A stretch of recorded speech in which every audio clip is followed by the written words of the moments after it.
Before we start today's video, I just want to take a second and say that I'm devastated by what's going on in Ukraine right now.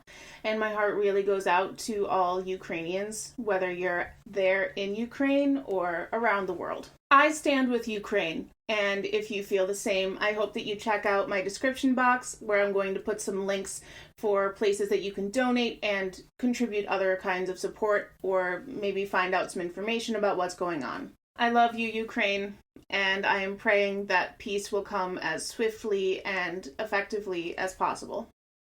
And with that, let's get into today's video.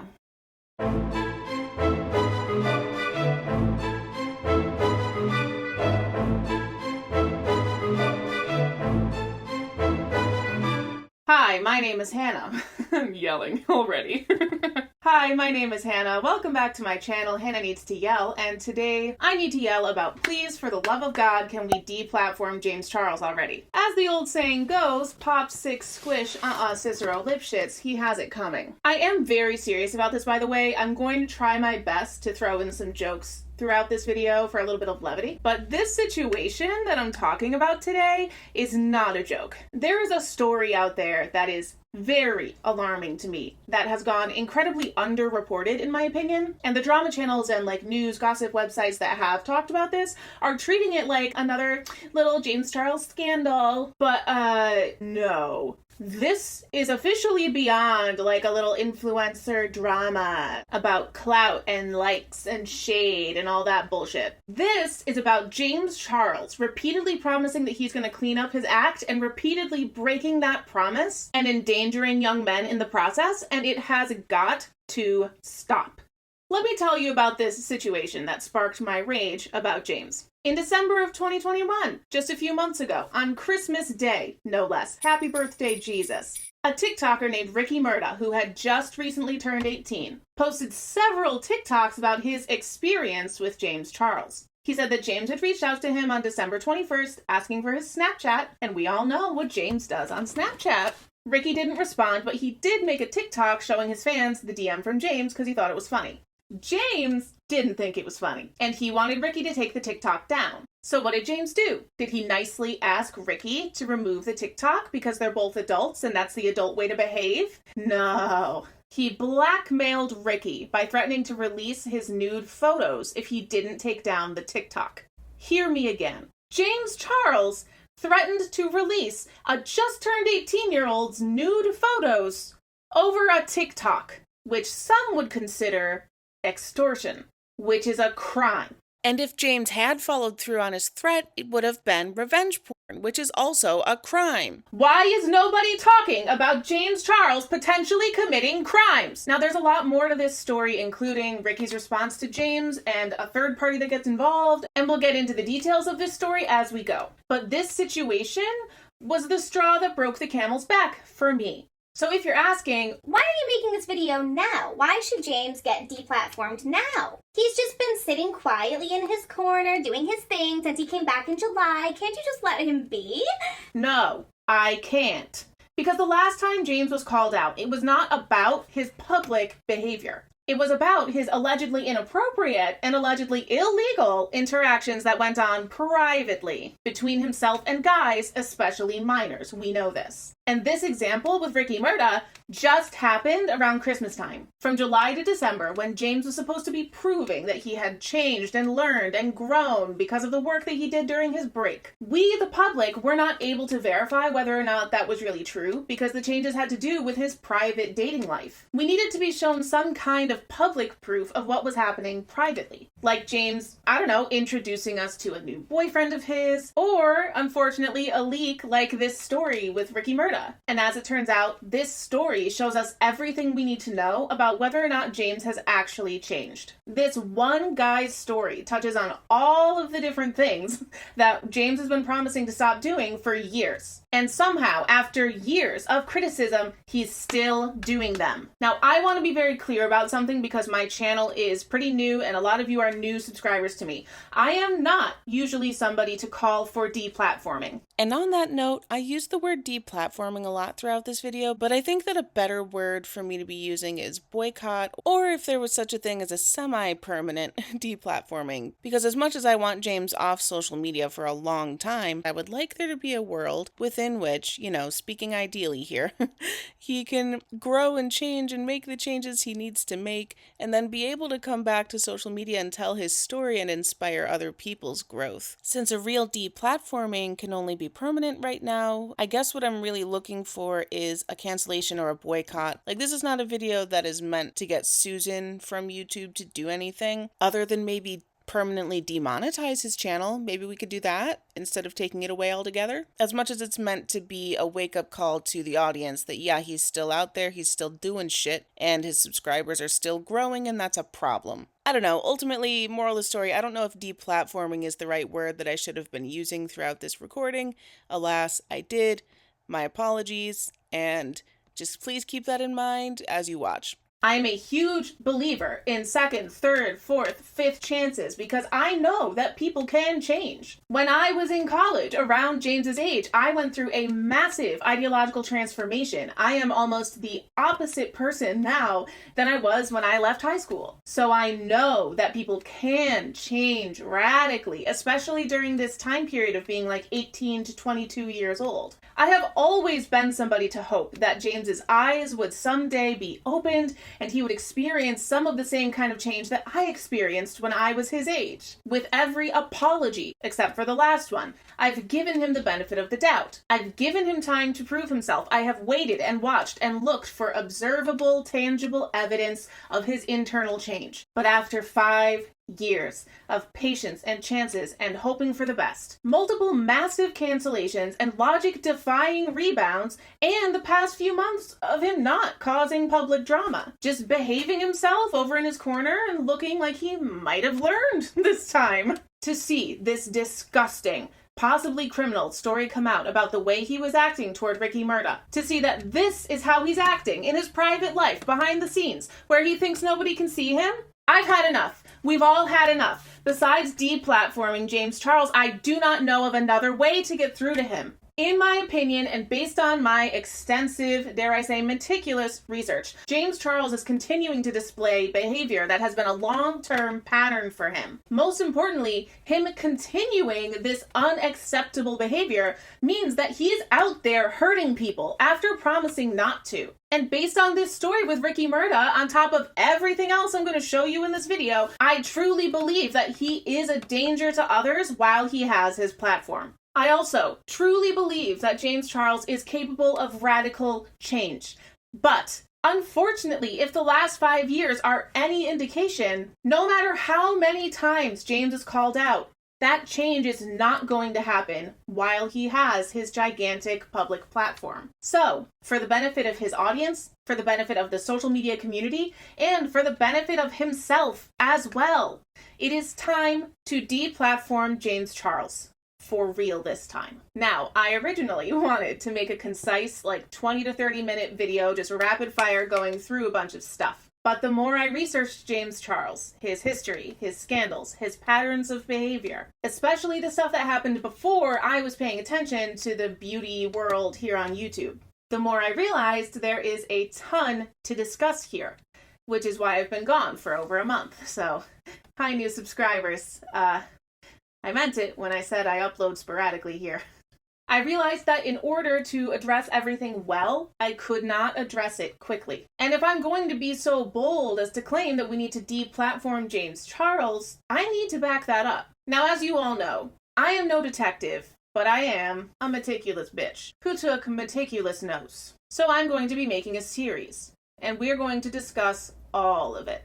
Today's video is episode 1 out of 3, or more if it's warranted. And this episode and the next will both center around the same theme: James Charles's dangerous entitlement. Today we'll examine how his entitlement plays out in his public life, and in the next video we'll discuss how it plays out in his private life. I know that it's not some kind of hot take to say that James Charles is entitled, full of himself, selfish, self-centered, but I think that because this personality trait is so taken for granted, we don't discuss it fully enough, and its impacts are also not fully discussed And to be crystal clear, I'm not talking about James having a normal level of self-confidence. I think that it's so important for people to have high self-confidence, high self-esteem, love yourself, know your talents, know your skills, use them, be proud of them, own them, practice self-care, treat yourself, all of that wonderful stuff that enriches us inside. But that healthy stuff, that's not what I'm talking about in this video. I'm also not saying that James is a narcissist, because narcissistic personality disorder is a real thing and has real impacts, and it should not be taken lightly. I am not James's psychiatrist. I am not anybody's psychiatrist. And I am not here to diagnose anybody. And I would ask that people in the comments also please refrain from diagnosing anybody. What I will say, I think that James Charles takes entitlement to the next level. Based on what I've seen from him, he is so focused on what he wants that he will hurt other people to get it. In my opinion, this is a provable pattern of behavior for him, and it is what makes him dangerous to be a person with a platform of millions, especially millions of children. And that is why he needs to go. Now, before we get into it, this is your trigger warning. This video will include mentions of racism, classism, ableism, transphobia, victim blaming, manipulation, serious injury, and other general assholery. I'm going to chapter this video, and in each chapter, I'll put the trigger warning for what topic shows up in that chapter. Please feel free to use those chapters to skip over a section that might be particularly triggering for you. Or if a lot about this topic is triggering for you, this might not be the video for you, and that's okay. If that's you, then this is a good time to exit. Go in peace, my friend. P.S. I am sorry about the creaky crackly background noises. You're going to hear them throughout the video because I'm an idiot and I got a new mic and I set it up wrong, and basically the mic was pointed at my chair the whole time I was recording. I didn't have time to go back and film the whole thing again, but I am learning and growing, and next time it'll be better, and I'm sorry. I fixed it as much as I could, so I'm sorry. Thank you, bye. For the rest of us who are sticking around, just a gentle reminder, please don't send any hate to anybody who is mentioned in this video, including James Charles. Stop watching his content, stop engaging with his content on all platforms, report stuff from him that you see is dangerous, comment constructive criticism telling him why you're not going to watch anymore, maybe, but that is where it stops for us. Please avoid meanness, name-calling, hate speech, prejudice, all of that really toxic stuff. If there's anything that I missed, please feel free to leave it in the comments below. I am not the expert here, as much as I claim to be a meticulous bitch. The last video showed me that there is a limit to my meticulosity. There were some really good points brought up by my audience that just completely flew over my head while I was making that video. And that's why I love having a community, because I love discussing this stuff with other people. We can all just be meticulous bitches together, and you can point things out to me, and we can learn from each other. I think that's how it should be. What else? If you are enjoying today's video, please consider giving it a like, subscribing to my channel, and setting your notifications to all. As we all just learned together, I really do upload sporadically because everything takes me longer than I think it's going to. So if you want to stay up to date on my content, you are definitely going to need that notification turned on. And finally, based on the last poll on my channel, it looks like most of you really prefer hearing my input on these more like deep, kind of sensitive, heavy topics. And thank you. I really consider that to be a high compliment. So with that being said, for my sake and yours, I'm going to intersperse some other topics every now and then, which are still important, but maybe just not as heavy as like criminal behavior.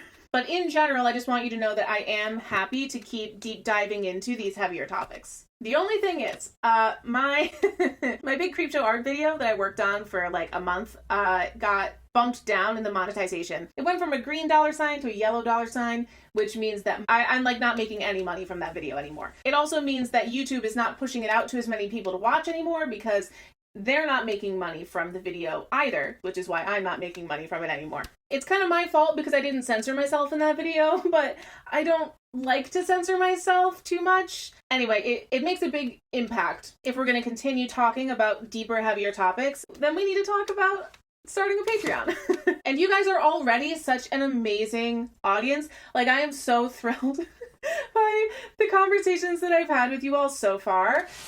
They have just brought me so much joy. I love it when you guys like live comment while you're watching the videos. That's my favorite thing. I loved it because I love seeing your thought process while you get through the video. So like just being that kind of really nice, supportive, uplifting community is enough. I don't want to pressure you into joining a Patreon, but I will be able to put out more content more frequently if I'm making more money, and I have some ideas about Patreon that I'm excited about. So at the end of this video, I will be talking about Patreon with you. I'll timestamp that section as well in the chapters. And before we even get to that conversation, I want you to know here from the start that it's very important to me that my Patreon is very accessible to everybody. So I'm making tiers starting as low as $1 because I want everybody to feel like they can be part of whatever community forms over there.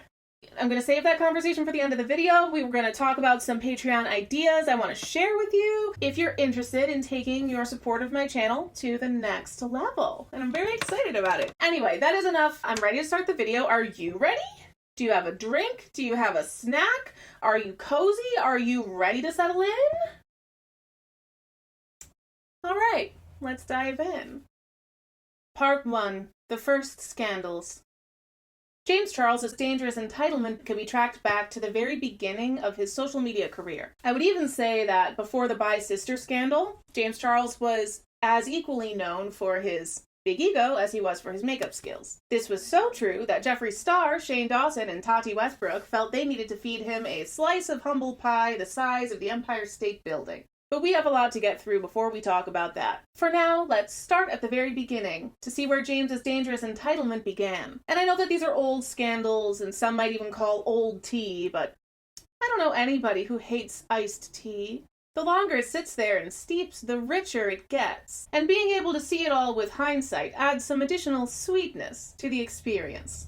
By looking at James's career from the beginning, we can see how his pattern of dangerous entitlement has evolved throughout his career. Now, to be fair, the first couple of times that James behaved this way publicly, which was the Ebola Scandal and the Yearbook photo scandal, I really don't think that it was intentional. James rose to fame very quickly while he was still a 17-year-old, still in high school, still a minor, and still learning or not yet having learned a lot of vital life lessons. I do think that he learned a lot from these first two scandals. Unfortunately, I think that he learned the wrong things. As I get into this section, let me just mention that a lot of this took place before I was paying attention to makeup YouTube and drama channels, so I'm relying a lot on outside sources, including Smokey Glow's video, The Evolution of James Charles, and a ton of articles and other YouTube videos that I researched. So I will have all of that linked in the description, possibly in a Google Doc, because there's just so much. James's first big scandal arrived in February of 2017. James tweeted a definitely racist, quote-unquote, joke about possibly getting Ebola when he went on his senior trip to South Africa. It's set up like a conversation, and it says, "I can't believe we're going to Africa today. OMG, what if we get Ebola?" With someone else responding, "James, we're fine. We could have gotten it at Chipotle last year." So, like, not good. James deleted this tweet within minutes, but I do have to wonder why he would even post it in the first place. In an interview he did with Affinity magazine shortly after this whole thing, he said he was trying to roast his friend, who confused Ebola with E. coli, which actually had broken out at a bunch of Chipotle restaurants in 2016. But honestly, that explanation kind of makes it worse. Looking at this tweet with that explanation in mind, James was saying, like, silly friend, Chipotle is where you get E. coli, not Ebola. If you want to get Ebola, the much more serious and deadly infectious disease that people have been associating with Africa in a very negative, racist, stereotypical way for decades, despite the entire continent being free of Ebola by 2016, then you have to go to Africa. That's where the Ebola is, silly. So, like, clarification did not make it better. I also think it's very fitting that James's first huge public scandal was over a tweet he made where he was trying to make fun of his friend. Like, Jimmy, let's be real here. You were trying to make yourself look smarter than your friend, which is quite literally putting others down to build yourself up. So, like, just a thought, maybe if you weren't trying to humiliate your friends on your gigantic public platform, this whole thing wouldn't have happened. You know? Just a thought. maybe? Now, as racist as his tweet was, James was still a minor at this time, so there's definitely a part of me that attributes this to him just being young, white, ignorant, and living with the blind spots of his white privilege. I have totally been there before. Growing up as a white kid in northeastern suburbia is not the most diverse and well-rounded experience. But either way, here's the thing. James should have known the power of Twitter. By that time, he'd already spent a few months as CoverGirl's first cover boy, an opportunity he landed in October of 2016 because of his viral yearbook photo tweet. So, as quickly and easily as one tweet built James up, he should have known that just as quickly and easily, one tweet could bring him down. With his new large platform as a result of his CoverGirl partnership, he should have known that he needed to be careful what he twote. But as we can see, he was not, and people were not shy in telling him so. Now, James posted this racist tweet from literally the airplane where he and his classmates were about to take off for a 10-hour flight to South Africa. And please note the South there. South Africa. This tweet was only up for 4 minutes because James immediately started getting backlash from people who were upset by the racist implications. At first, James got defensive, argued with people, and blocked people who were calling him out, as you do. But soon he wisened up, deleted his tweet, and posted a short apology. When James landed in South Africa about 10 hours later, he expanded on that apology even further. But honestly, as concerned as James was about catching Ebola, he should have been much more concerned about the foot-in-mouth disease than he already had. This extended edition apology 2.0 sparked even more backlash because James knows more about Africa than his friend Charles wrote in that tweet that Africa is a country. And it's a whole continent. So yeah, that second apology also was not very well received, and people just continued to be upset with James about this. While he was gone in South Africa and had little to no cell service, the pressure was piling up on CoverGirl to drop him as their first cover boy. CoverGirl's initial responses were a little weak and unclear, acknowledging his apology but also distancing themselves from James's statements. I can't find an official statement from CoverGirl about cutting ties with James, and it seemed like he was still representing them at least until DragCon a couple months later, which we're going to talk about.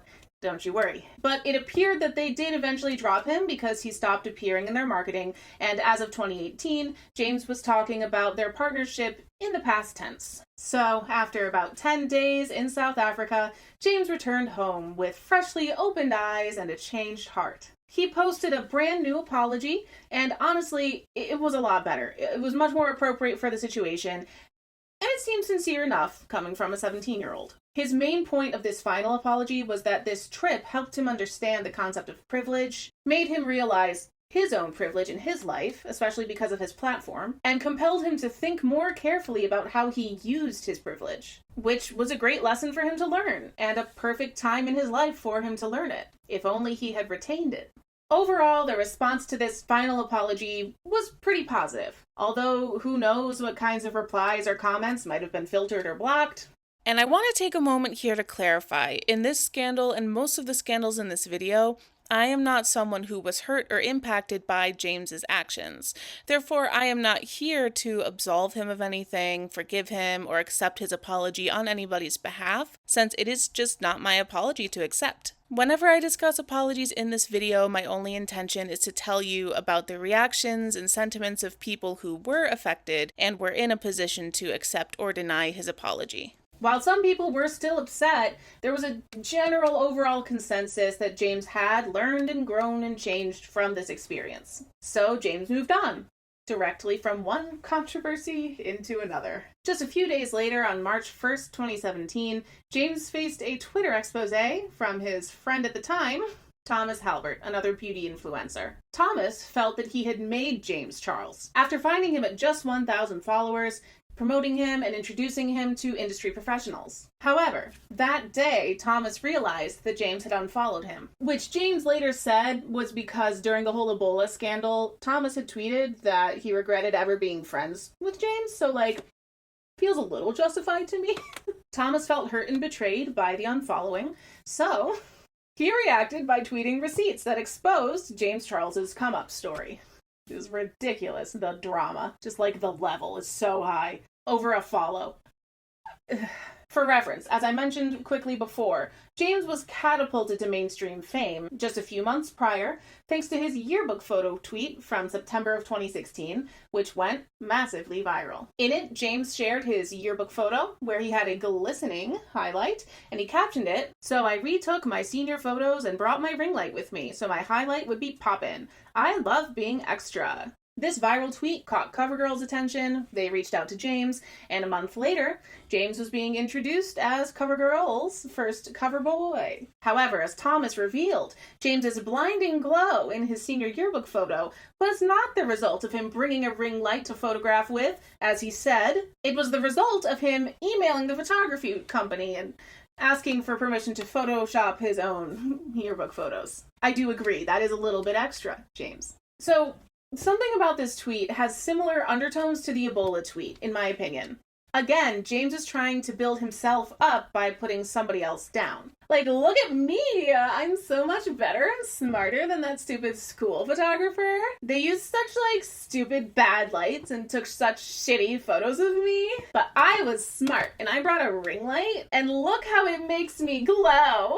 I'm so much smarter than that stupid photographer! So even back at truly the very beginning, before he even blew up and became a cover boy who was known, James was still trying to one-up other people and make himself seem better by shading them. Anyway, Thomas Halbert proved that James's ring light story was a lie by sharing screenshots of text messages from the day that James's photo went viral. And in these texts, Thomas jokingly accuses James of scamming social media, which James casually admits to and then tells Thomas not to tell anybody. Obviously, he didn't keep that promise. And I don't think he ever meant to keep that promise, because if you look at the screenshots, they were taken on the same day that the conversation happened. So why was he taking screenshots that day if he wasn't planning to use them? Not to be too meticulous, but just saying. Thomas followed up those screenshots with a side-by-side comparison of James's original yearbook photo and the edited viral version that James posted.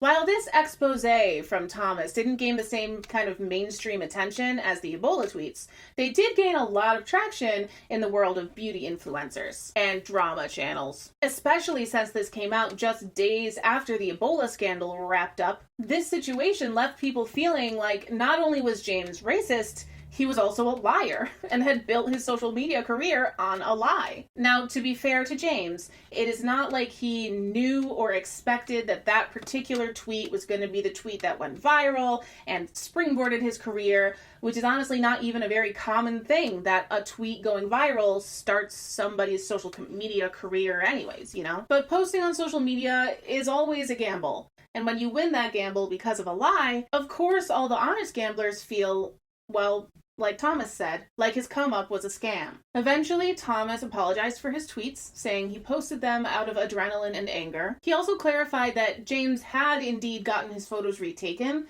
but also that James had edited them to give them that signature shine, rather than it just coming from the use of a ring light, which is what James had claimed. James's response to this whole thing was to defend his photo editing, because everyone edits photos, what's the big deal? He also posted this tweet, which seems like it was a response to all of that, and it simply says to trust no one.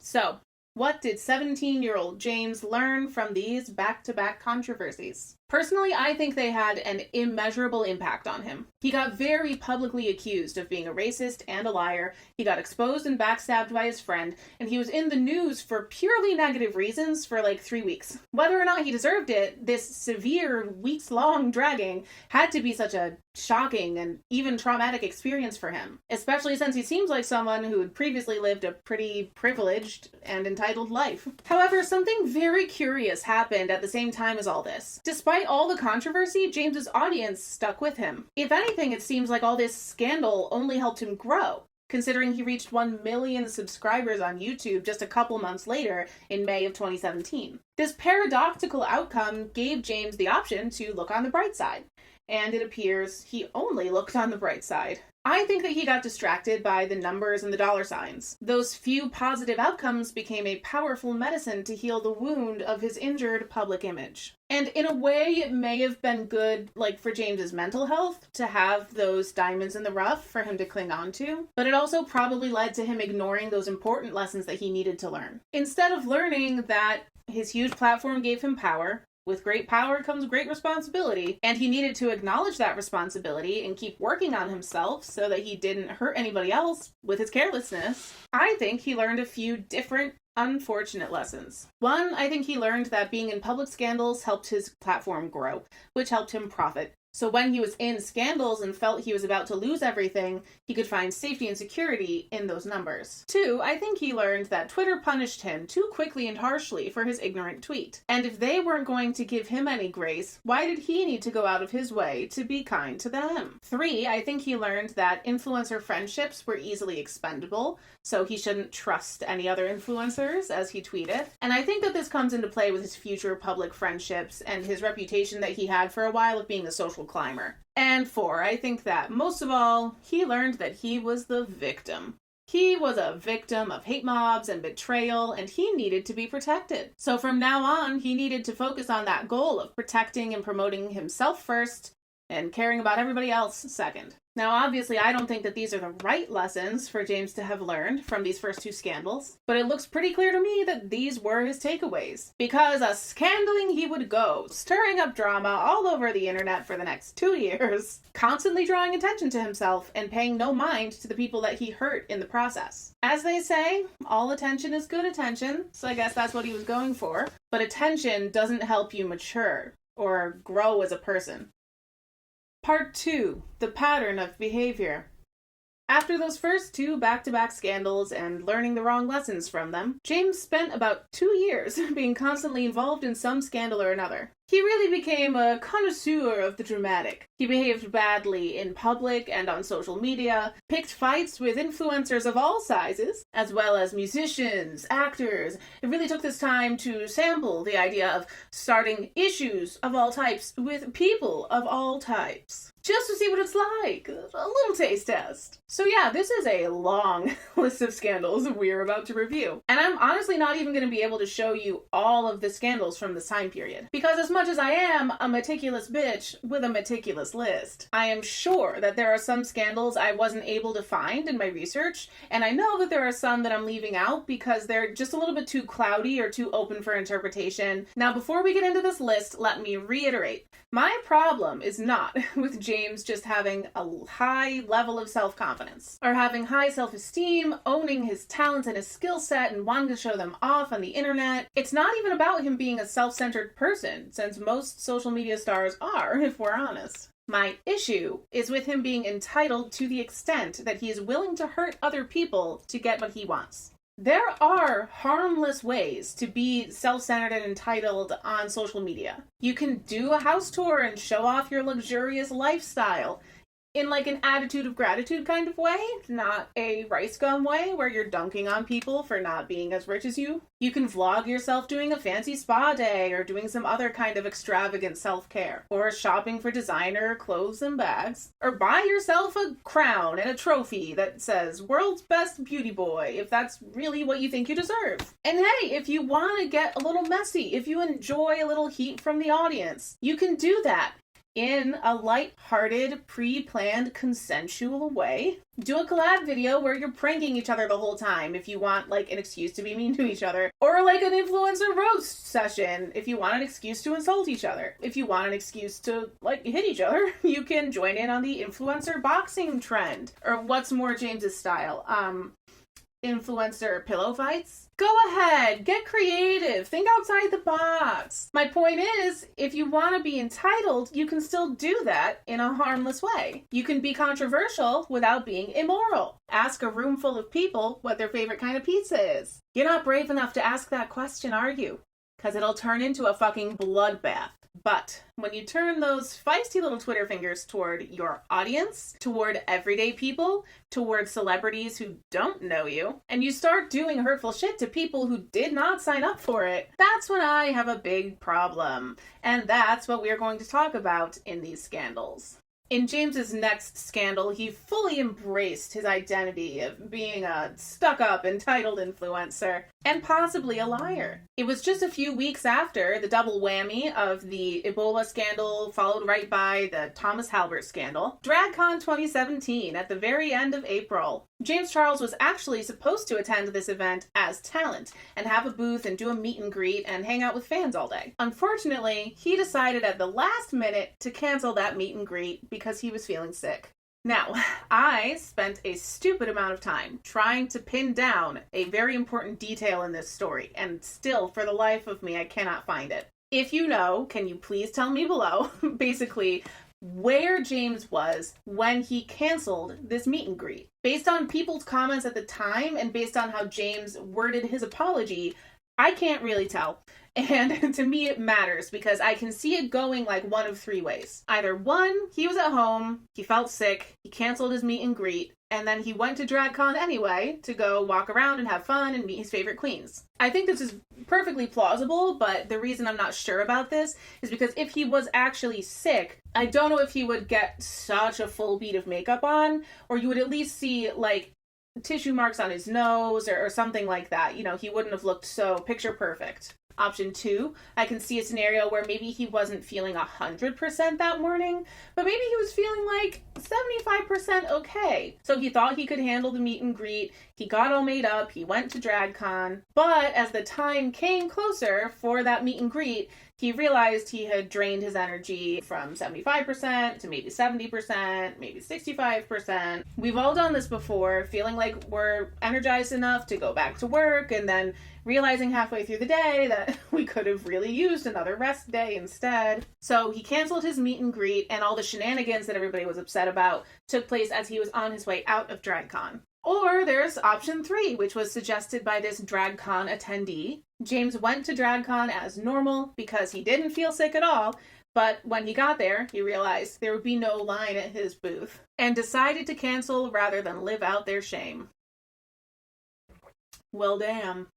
Either way, whatever was the order of operations here, James was scheduled to do a meet and greet, and he told everybody that he had to cancel because he was feeling sick. But then he proceeded to walk around DragCon anyway, spreading his alleged sick germs everywhere he went, and trying to use his slightly famous name to try to cut lines and meet his favorite drag queens ahead of everybody else. According to someone who attended, he was walking around with some kind of security or somebody escorting him, asking if he could cut in lines, because he was with CoverGirl. So, James, you want us to believe that you were too sick to meet your fans, the people who made you famous in the first place, and you kept defending yourself on Twitter about canceling your meet and greet because you didn't want to make your fans sick, but you were A-okay with going up to your favorite drag queens and hugging and kissing them, spreading your alleged sick germs into their personal space just so you could get a selfie?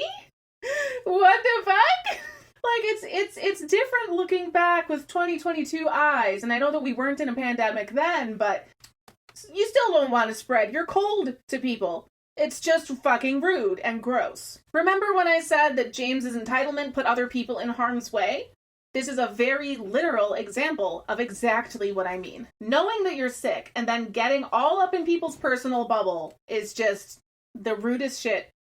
It is gross on multiple levels. Aside from the sickness thing, if James canceled his meet and greet and he wanted to stay at DragCon and hang out anyway, he absolutely should have waited in line to meet people just like everybody else there, even though he was with CoverGirl. Of course, once you're a cover boy, you're simply entitled to privileges over the plebeians. Normal people who paid money to be there and waited in line for hours to meet their idols. No, you're a cover boy. You were in one mascara advertisement, so get out of the way, all you normies. Right. Do you know why talent is given permission to cut in lines at festivals and conventions and stuff? It's usually for one of two reasons. Either one, the person is so famous that if they stood and waited in line for an hour or more, a crowd of fans would form around them, and for a plethora of reasons. We don't want that happening. Mostly, it's a safety problem. But at that time in James's career, he was not that kind of famous where that would have been an issue. The other reason that talent gets to cut lines is because they usually have tight schedules. They're performing over here. They're part of a panel over here. They need to get back to their booth to hold a meet and greet. They have things to do and places to be, and sometimes they just have that 1-2 minute window to stop and meet somebody. So because they are talent and they are contributing to the event in some way, and their time is limited, therefore they are allowed to cut lines. However, if you canceled your meet and greet, your contribution to the event, and you're no longer on some kind of a tight schedule, you're basically just a regular dude who's there for fun. So there is simply no need for you to cut in line. In my opinion, James was just trying to cut lines because he could. And maybe I'm overthinking it a little bit, but it just feels so rude and entitled to me. By cutting the lines when he really did not need to, he just sent the message to everybody else in line that he was better than them. Even though they all followed the rules, got in line, waited for hours, also actually paid to be there, and were patiently waiting for their one chance to meet their idol, who honestly, James could have called up at any time because of his YouTube channel, because of his fame, because of his connections. So it just seems like this mean, unnecessary move to cut in line in front of people who that's probably their only chance to meet, like one of their idols. You didn't need that, James. You just took it because you could, and that is shameful.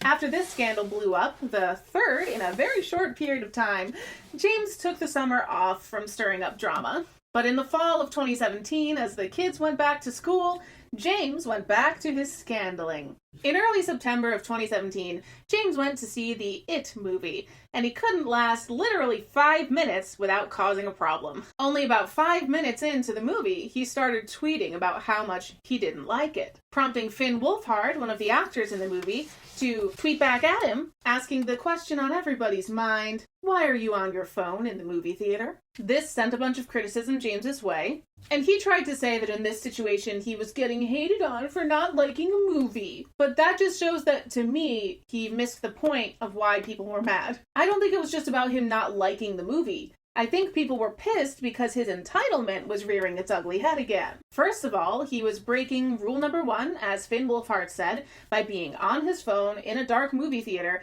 tweeting and texting his friends throughout the movie. Secondly, he didn't even watch the movie all the way through before judging it pretty harshly. And third, upon realizing that the It movie was going to be different than he expected going in, he couldn't appreciate it for what it was, and whined on Twitter instead, dragging people's hard work in front of his large platform because the movie didn't check all the boxes on his personal ideal horror movie checklist. Despite the fact that James was being rude and entitled in multiple ways, he still played the victim of an unjust social media attack. He even said that the people criticizing him for using his phone in the movie theater were just doing it to get likes on Twitter.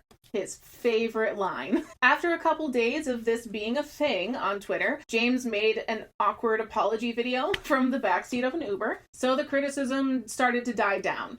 Until about a month later, when James posted a YouTube video doing a makeup tutorial for Pennywise from It. This naturally reignited the feud between James and the cast of It. When one of the actors, Wyatt Oleff, called James out for profiting off of this movie that he had dragged in front of his many, many followers, James again played the victim and criticized Wyatt until he apologized and told his fans to back off. After this drawn-out drama, James was in a few more kind of smaller scandals, which I mentioned earlier on are kind of cloudy and open to interpretation, so I'm not really going to include them here. But in spring of 2018, with no big scandals for a while, James was feeling a little left out of the limelight. He was like, I wish I could get some mainstream attention again. It's been so long since I've been in the real news. How do I get people to pay attention to me again? I know. How about pitting my fans against Ariana Grande's fans? And that's what he did, quite purposefully in my opinion. On March 30th of 2018, James posted a collab video with Shane Dawson and Ryland Adams. Who's been the rudest celebrity you've ever met? Ariana Grande. I just had a really crappy experience with her, but I went to her show here in LA. The next morning I had woken up and she had DM'd me. And I was like, oh my God, love you the most ever, like, thank you. And she was like, oh my God, wish I knew you were coming. Like, I would have loved to have you backstage. And I was like, ah. When her fans found out about that, they started hating on James and telling Ariana about James's racist Ebola tweets from about a year ago at this point. This is right after like all my scandals started happening. So I was getting like a bunch of really, really angry tweets from her fans that were really mad that she had followed me. After learning about that situation, Ariana unfollowed James. And literally 4 hours later, I started getting tweets like, wow, Ariana unfollowed James. Like, the rat gets what he deserves. So I checked and she did actually unfollow me. Like, I messaged her back and I was like, hey, like, did I do something wrong? And she literally was like, hey, babe, like, I just saw a lot of angry tweets from my fans that I would never want to disappoint them. So I unfollowed. And I sent back like a very like strong worded message to her and I was like, you have 100 million fans. It's really disappointing that you would like stoop to the level of listening to people bullying me just to like appease them, but okay. So she listened to her fans. That's it. And according to James, that's all it takes to be the rudest celebrity he's ever met. So I have several points to make here, but the first one is an aside. Shane Dawson. So, what the fuck are you doing? Asking these kind of like petty, pot-stirring, drama-stirring questions in a collab video on camera? You have got to stop it with this shit. You love to talk about how you were never in any drama until you joined the beauty community, but that is simply not true. You were always stirring the pot behind the scenes. You were the one asking him for the tea in this situation. You were the one making fun of Eugenia Cooney in other videos before you decided to play nice and make a documentary about her so you could profit off of her story. You were the one behind at least 3 Gabby Hanna dramas, including telling her rumors about Trisha's sexual health, telling her that Trisha was talking shit about her when she came to film the podcast with you, and when Gabby was telling you all the issues that she had with Jessie Smiles, you were the one who said, why don't you collab with her? Like, what the fuck? Not that I'm a Gabby stan, I'm certainly not. But credit where credit is due, my guy. You were the one doing all that shit. So don't come out here and play with this whole, oh, I'm just the sweetest and innocentest of lambs on all of the YouTubes. Like, fuck out of here with that shit, dude. Come on. But that brings me to James. Jimmy John, if I may. Why did you leave this conversation in the video? This was not a live stream. You had the power to edit. Leaving it in was a choice, dude. You probably left it in because you felt that you were right in that situation, and Ariana should have stayed following you, and you wanted a chance to complain and play the victim, and made the situation less about you saying racist things, and more about you being bullied by Ariana fans. Because, of course, people being upset with you for saying something racist is just senseless bullying. And on that note, I don't think that you said this comment about Ariana being the rudest celebrity that you've ever met to hurt her feelings. I think that you said it to motivate your fans. I think that you remember the size of your audience and your influence over them when it suits you. And I think that you wanted to send your little stans Ariana's way because you wanted a little revenge for Ariana's fans, quote unquote, bullying you. Once again, your biggest issue in this situation was about how it impacted you. Not how discovering your past racist tweets might have impacted her or her fans or your fans even. No, somehow you felt like you were getting bullied for no reason. And Ariana just let her fans bully you and then stooped to the low of listening to them and unfollowing you just to appease them. It's really disappointing that you would like stoop to the level of listening to people bullying me just to like appease them, but okay. And like, that's just the most pathetic shit I've ever seen, man. Remember when you apologized for those racist tweets? In one of those apologies you said, regardless of my intentions, words have consequences. In this Ariana Grande situation over a year later, and even now in 2022, that sentiment still rings true. To this day, people still have a right to feel upset about you saying racist things way back when in 2017. Even if you apologized, even if it's been a while, because the discovery and the hurt are fresh for them. It's not about you in this scenario. In that moment, it's about them. As you said, words have consequences, James. And Ariana Grande's fans getting upset, and Ariana herself unfollowing you, those are just some of those consequences that you have to deal with. You trying to make it into a cyberbullying thing is self-absorbed as fuck. And if you had stuck to your apology and remembered to think before you speak on your very large platform, you wouldn't be in this situation, honey. Anyway, these 3 examples around DragCon, the It movie, and Ariana Grande are just 3 in a very long timeline of scandals. I could truly go on for hours about James Charles's scandals, and just the important ones, not even the little ones that I'm leaving out. All of them prove that as much as James calls his fans his sisters and pretends to love and care about them, the most important person to James is himself and himself only. And he can only understand the world through his own self-absorbed, entitled worldview. Do not take a drink every time I say the word entitled in this video. I'm sure by now, if you started playing that drinking game, you're probably already blacked out. But if you haven't started yet, please don't. I don't want to send anyone to the hospital. Now, while we may not have time to go through all of James's scandals in detail, I do need to show you this pattern of dangerous entitlement that I see in his actions. So we're gonna go through a timeline of James's next time period of scandals from March of 2018 through May of 2019. I'll admit, a lot of these have to do with James just making stupid, careless, impulsive posts and not thinking before he posted. And that's fine to do on your private accounts, I guess, but on your public accounts, where you have a platform of millions, if you don't think before you post, believe me, your audience will think after you post, and you may not like what they think. James should have known this by this point, so I start to lose sympathy for him at this point in the timeline. And I know this is kind of a lot, and I don't want to beat a dead horse here, but I feel like I have to. I'm not just doing it to show the pattern of behavior here. I'm showing you that over time, this behavior did not change.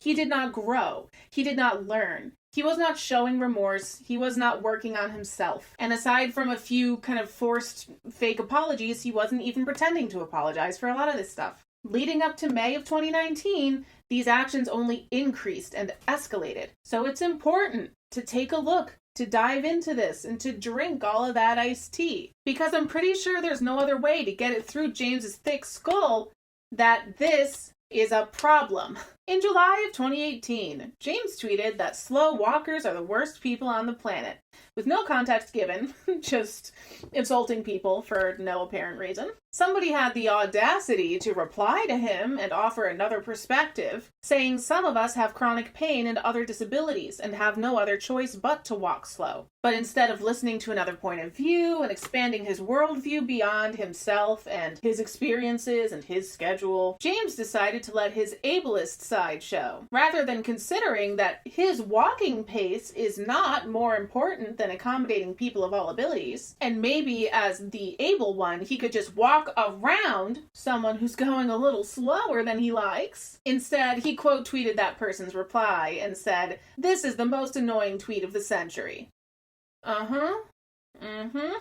Said the most obnoxious, self-absorbed, conceited human of the century. About a month later, in September of 2018, Marlena Stell, an OG beauty YouTuber and the owner of Makeup Geek Cosmetics, tweeted about working with Netflix on a documentary that would show behind the scenes of the beauty industry. So naturally, James responded to this by freaking the fuck out on Twitter. He started adding Marlena and Netflix, being incredibly rude, and complaining that he should be the star of this documentary, not this woman. James had been a beauty influencer for less than 3 years at this time, and most of those years were full of scandal and immaturity, but sure, of course you would feel entitled to be part of this project that you literally don't know anything about, and certainly you should throw a Twitter tantrum to get your way. Like, James really said that everything he puts his heart and love and work into gets stolen from him, but like, Bitch, Marlena Stell has been part of the beauty community and posting beautiful looks on YouTube since you were literally 8 years old. She's been running her own cosmetics brand, Makeup Geek, since 2011 when you were a preteen. If anyone deserves to be featured, it's someone like her with over a decade of experience under her belt. And what's your big complaint anyway? That you also had an idea for a documentary about the beauty community? Well, guess what? Netflix didn't. Their documentary was about something else. Imagine that!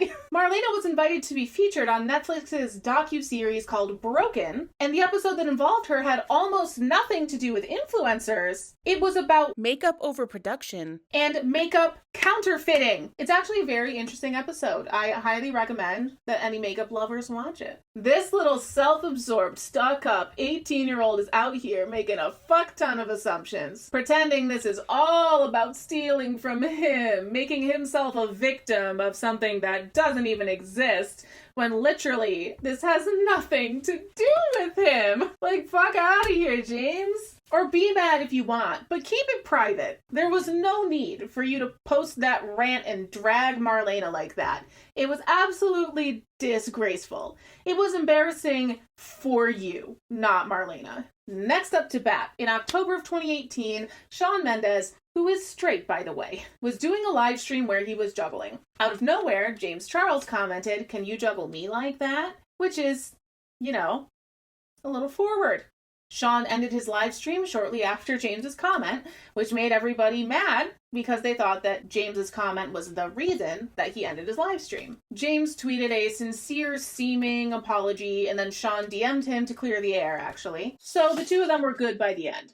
But I would just like to point out, in my opinion, foregoing good manners and self-control and commenting something overly sexual on a public live stream, especially as a gay man commenting on the live stream of a straight man who has had to fight rumors about him being gay for years. It's pretty self-serving, in my opinion. It's an unexpected, scandalous, distracting comment, and it draws attention away from the streamer and toward the commenter. It's the type of comment you make specifically to draw attention to yourself. I've got a delivery for a James Charles. Oh, here you go. It's that Box of attention you ordered. And you got attention. Mission accomplished. You just didn't like that it was negative attention. Next, in November of 2018, month by month with this stuff, James launched his eyeshadow palette collab with Morphe, and to give credit where it's due, it was a smash hit. Sold out, everybody loved it, except for KodeeRants, who tweeted photos of their eyelids stained very bright pink. They claimed the staining was caused by a shade in James's palette called Skip, which you can see in the bottom right corner of his eyeshadow palette. Kodee's biggest complaint was that James and Morphe never warned anybody that this shade could stain the eyes. And now they had severe staining and hives, which lasted for 3 weeks and even led to peeling of their eyelids. So naturally, instead of trying to see where Kodee was coming from and seeing what he could do to try to make up for their negative experience with its palette, James took no responsibility for what happened to Kodee and offered no refund and no apologies. Instead, he flipped the narrative and made it all about himself and said that Kodee was just tweeting about their experience to get likes on Twitter. Remember that line? Who cares if they provided photo proof of literally being hurt by your makeup? What really matters here is that Kodee was being a bad person by tweeting negatively about you. That's what this is all about, after all. You! Cloud chasing off of you! They stained their eyelids for 3 weeks and endured peeling skin, all so they could get Twitter likes and soak up some of that sweet, sweet clout from you. What a self-absorbed little prick. Next, on January 3rd of 2019, Happy New Year, by the way, James called out 17-year-old YouTuber and TikToker Lauren Godwin for buying one of his eyeshadow palettes just so she could break it in a TikTok. In his tweets, he seemed to feel righteous anger on behalf of his fans who were struggling to find palettes because they were all sold out everywhere. So how dare she waste hers? But I think the second part of the tweet really contains his true motivation. How dare she do it for likes on TikTok? Oh, what a violation. You poor baby, you are such a victim of all the clout chasers in the world. I'm sorry, I'm just running out of patience as I read through these. Anyway, As anyone could have predicted, once James dragged Lauren in front of his 12 million plus fans, she started getting a lot of hate. She made a statement about the whole thing, explaining that she was inspired by a lot of aesthetic destruction videos, which I remember that trend, and said she chose to destroy this palette because it was going to get her a big reaction, and it did. And at least James apologized and said that she could do what she wanted with her property that she paid for, which, like, why did she need permission from James to do that? And, like, at least he pretended to have learned a lesson, but, like, James, why do you still pretend that you don't know the impact of your tweets? Why don't you care about the barrage of hate that you sent toward this girl? Like, what an unnecessary drama to cause for her, James. Seriously, like, about 3 weeks later, James called out 13-year-old Reuben de Maid, an influencer who gave a negative review of his Morphe palette. James was sure to note that Reuben did the review for attention, because it was simply impossible that Reuben would do anything for his audience to give them his thoughts on the palette and just, like, that was it, and there was no other motivation. It's not possible. The science doesn't add up. It can't happen. It can't happen. It can't happen. Based on James's tweet, it seems that he unfollowed Reuben after he posted that negative review, and then Reuben DM'd him asking why he had unfollowed him. A little bit later on, Reuben also attended a James Charles meet and greet, but apparently James didn't want him to be there. Reuben made a statement in which he said that he didn't know he, like, was not invited to this meet and greet, and that he didn't even know that they had beef. Because, you know, this 13-year-old is mature enough to know that constructive criticism of a makeup product is not that deep, and he expected that they still had at least a professional acquaintanceship. When James was criticized for being so harsh on such a young influencer and sending his fans after him, James responded that his age was never allowed to be an excuse for him when he started out. I see. So, your choice to publicly drag a child in front of your audience of millions has to do with you and your experiences and your trauma? Why am I not surprised? You know what? Since you want to make this all about you, fine. Let's make it all about you. James, as a massive influencer, you have the power, you have the influence, and dare I say, you have the responsibility to set an example and change the standard for how people are treated online. Instead of continue the behavior that you think is wrong with this industry, why don't you use your power to change things and treat this kid the way that you wish you had been treated? Would that have been so hard? But putting that point aside, let me just say, you were 17 when you first messed up publicly. Reuben is 13, and he didn't even mess up. He just did an honest, albeit negative, review of your Morphe palette, and you didn't like it. This is just petty personal beef that you're bringing public, not racist tweets that were public from the start. You see the difference here, right? Please tell me that you see the difference. Anyway, remember when I said that I feel like James's first two scandals had an immeasurable impact on him? This is an example where we can really see that trauma showing up and unfortunately being taken out on other people. Now, in April and May of 2019, James's scandals and controversies just escalated to such a ridiculous height. They just kept coming, scandal after scandal, back to back to back. And it made it a truly stressful time to be in the beauty community. On April 12th of 2019, right after the first weekend of Coachella, which we will get to, don't worry, James posted a collab video with Jeff Wittick from the Vlog Squad. In this video, Jeff and James ended up discussing sexual orientation and the Kinsey scale. In science, in regards to like LGBTQ people, there's what's called the Kinsey scale. So the Kinsey scale is from like 0 to 6, 0 being like completely straight, and 6 being like completely gay. If I had to put myself on it, I would put myself at like a 5.5. So you're not even full gay? I mean, no, there have been girls in the past that I've like thought were really, really beautiful. There's also been like trans guys in the past too that I was like really, really into for a moment in time. By putting trans men in a separate category from non-trans men,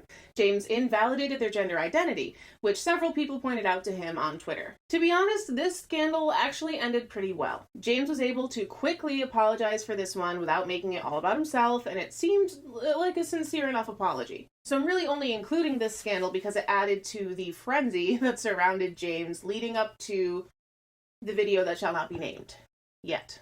But don't you worry. To make up for that one moment of humility, James doubled down on the entitlement with his next scandal. On April 23rd of 2019, James announced the now infamous Sisters Tour, which was supposed to go from June 26th to July 26th of 2019. He would travel around the USA to meet his fans and put on a live show. The beauty community was abuzz with excitement about it for like a minute, and then they saw the ticket prices. Originally, there were 3 tiers of tickets, with general admission priced at $99.50 USD, VIP Plus at $250, and Sisters VIP at $500. These were absolutely unprecedented ticket prices for a YouTuber tour. Like, James's general admission prices were higher than some other YouTubers' top-tier ticket prices. James demanding this much money for his show was a very off-putting move, and left a lot of people feeling like James was full of himself, out of touch, and honestly trying to extort his audience, which really means his audience's parents. It seemed he just cared about the money he could make, not his fans' ability to actually afford the tickets. However, the next day, after receiving a ton of backlash, James realized that he had to care about affordability, and tweeted a thread where he said he was working with his team to do what they could do to lower the ticket prices. At the same time, he also justified why the ticket prices were so high in the first place, which didn't really help him look better. The day after that, on April 25th, James tweeted a new ticket price tier list. It now offered 4 tiers. General admission dropped down to $52.50 USD, and there was a new VIP tier at $99, which did include a meet and greet. But the prices for the top 2 tiers stayed the same at $250 and $500. Some people were satisfied by this change, especially with the addition of the meet and greet at the $99 VIP level, which became a very popular ticket. People just really wanted that face-to-face time with their online friend. And plenty of people were buying tickets at all price ranges and even defending James a little bit. But others were still upset at him having the audacity to charge $500 for the top tier. Of course, James got defensive about it in replies, and eventually tweeted a follow-up statement of like, sorry, I can't please everyone. But honestly, James, you gotta admit that charging $500 for any level of a YouTuber tour experience was a ballsy move at the very least. $500 is not far-fetched for a VIP ticket price for like an A-list celebrity tour, but it didn't look like your show was going to be on that level of production with like fire and fireworks and dancers and lights and sound effects and singing and stuff going on, you know? From what I can find, it looked like this event was just going to be James on stage, talking, doing makeup, and possibly singing, which is nice, but like the return for the price doesn't compare. Even if that top ticket tier does include this private hangout with James, with catering, and a little private Q&A session, it's still just a lot of fucking money to charge. As James is well aware, most of his fans are kids, so it means the parents are the ones forking over that money, and he's setting up a situation where parents would either be the bad guys if they say no, or could put themselves in financial difficulty if they say yes, especially because if a kid is going to a concert, they're not going alone. If you're buying your kid a $500 ticket, you're also buying yourself a $500 ticket because they can't go unchaperoned. So it's a minimum $1,000 experience, plus taxes and fees, parking and transportation, snacks, and like merch once you get there. Like, it's a lot! And a lot of people are just not going to be able to afford that, and you're going to have a lot of disappointed kids. Which leads me to my next point. These expensive tickets set up this exclusionary, only the rich kids get what they want kind of situation. The $500 tickets included ultimate preference. On top of having that private hangout session with James with catering and a little Q&A and all of that like fun extra backstage stuff, you also got front row seating. You got to be first in line at the merch stand. You got a chance to be pulled up on stage to be an audience participant. And like, I don't know, the $500 ticket kids already get a private in-person hangout with James, which like is all that they could ever want, you know? Why not pull up a general admission or VIP kid to the stage to play a game or have their makeup done? Why not let the merch line be first come, first serve, just like any other shopping experience? Why are the richest kids the only ones who can have these little wins at your show? Why is it only fully magical for them? You know, it's just privilege. Classism and privilege. Anyway, To a lot of people, these very high ticket prices felt exploitative, entitled, and just left a bad taste in everybody's mouth. And for a lot of people, this was the last straw. On top of all of the previous scandals, they were over James Charles, and they were ready to cancel him. But there's still more to talk about. On April 29th, 2019, Gage Gomez uploaded his video about his experience with James Charles, especially at Coachella. This video is important to note because the timing of it added to the extreme escalation of James Charles scandals. But I'm going to really discuss this video in my next episode, so I'm just going to put a big old pin in that and keep on moving. On May 6th, 2019, James Charles attended the Met Gala, which sparked controversy for a couple of reasons. Firstly, because of his outfit, which, ironically, resembled Zoe Kravitz's outfit that he had roasted in a recent video with Tana Mongeau. To me, this criticism is kind of petty, and I don't really care about it, because when you go to the Met Gala, you're assigned a designer, they tell you what to wear, you don't have a ton of choice in the matter, so that's not really his fault, you know? But secondly, James's Instagram post about attending the Met Gala caught him some well-deserved heat.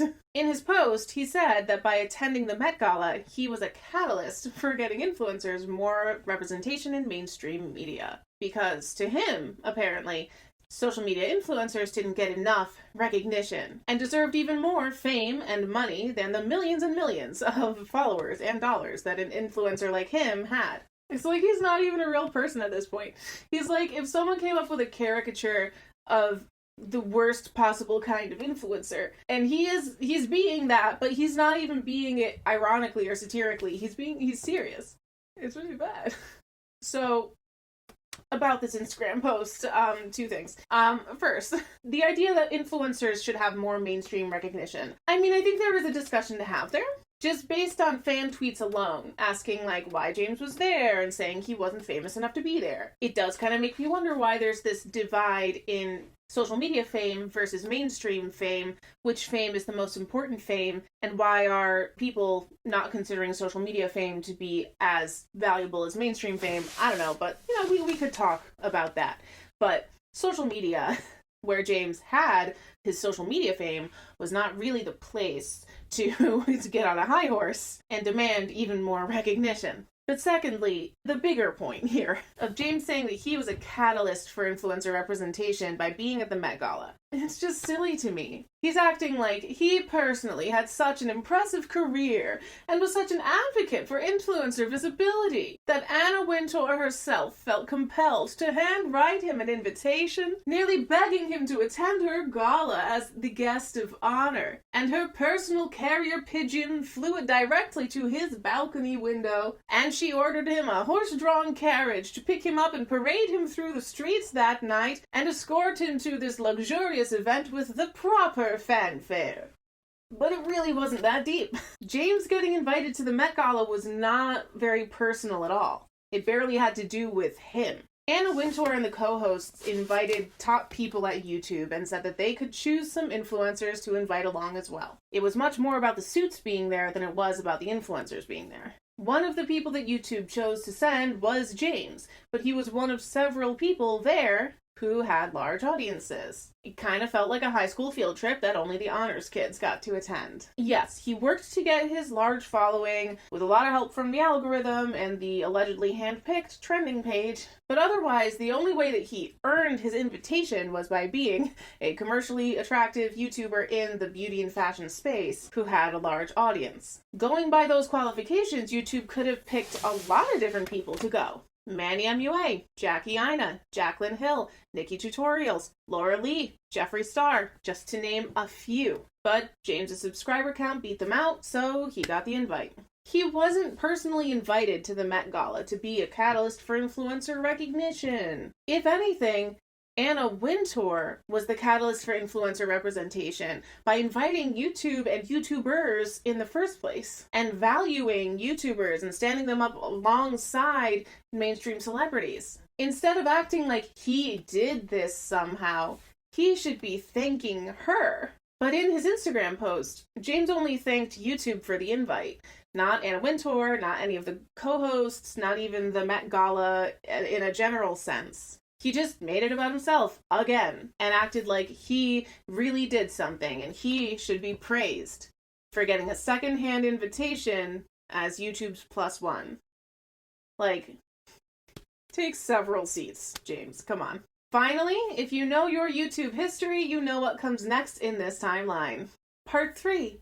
Bi Sister. The ultimate in hurtful entitlement. It's the next day now. Let's continue. Tati's Bi Sister video dropped on May 10th, 2019 and called James out for several things. As with the rest of this video, right now we're going to focus on James's public behavior that was called out in this video and save the accusations about how he interacts with guys in his private life for the next video.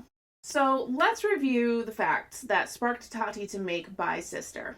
Tati Westbrook is a veteran of the YouTube beauty community. She's been uploading beauty and lifestyle videos to YouTube since 2011, and up until this drama with James, she was pretty universally liked and respected. She had a couple of scandals, but they were pretty rare and pretty small scale, like no isms or phobias or criminal behavior involved.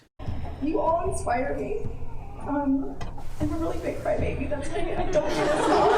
Thank you for being a good person. Yeah. Tati and her husband, who is also named James, were very close friends and mentors to James Charles. So much so that James called them mom and dad and called himself their son. If it is creating content that we are all emulating right now, James Charles, you are changing everything. I love you so much. In February 2018, Tati launched her own company, Halo Beauty, which sells dietary supplements and vitamins. This was a unique choice for a makeup YouTuber, but her concept was that beauty starts from the inside out. So if you treat your body well, you'll also look good. I want people to pay attention to their wellness, not just the foundation and the makeup, which is fun, but if you have everything in check when you wake up without your makeup, without your glam, it's going to be a better story for you all the way around. Anyway, Halo Beauty was a monumental part of Tati's life and career.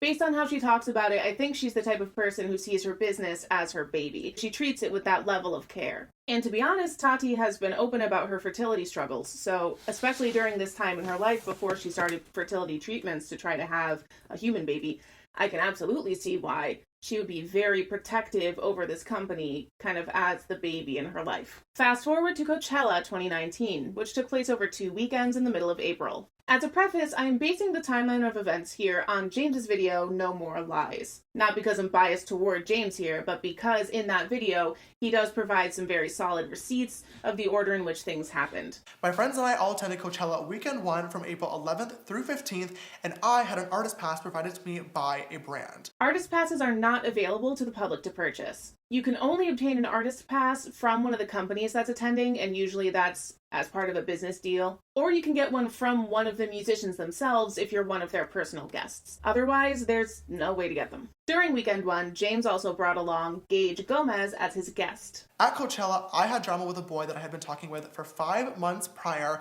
and it all kind of clouded the overall memories. We will talk about Gage in my next video, but basically the weekend was clouded by James's drama with Gage, so he wanted a Coachella redo that was Gage-free. On Friday, April 19th, James booked some tickets for himself and his friends to attend Coachella Weekend 2, but because it was so last minute, the most exclusive tickets they could get were VIP. Unlike artist passes, VIP tickets are available to the public to purchase, so it ended up being a much more crowded experience than James expected.